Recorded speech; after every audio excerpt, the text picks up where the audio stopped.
إلهي كم من نعمة أنعمت بها علي قل لك عندها شكري، وكم من بلية ابتليتني بها قل لك عندها صبري. يا من قل عند نعمته شكري فلم يحرمني، وقل عند ابتلائه صبري فلم يخذلني، ويا من رآني على المعاصي فلم يفضحني.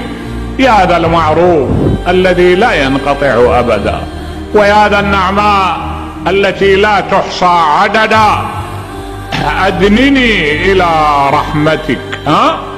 الواقع أن هاللون من الأدعية أولا يحط ايدك على ثروة من المعاني الرائعة، ثم يبين لك مقدار ضعف النفس ومقدار قوة الخالق ومقدار حاجتك وغنى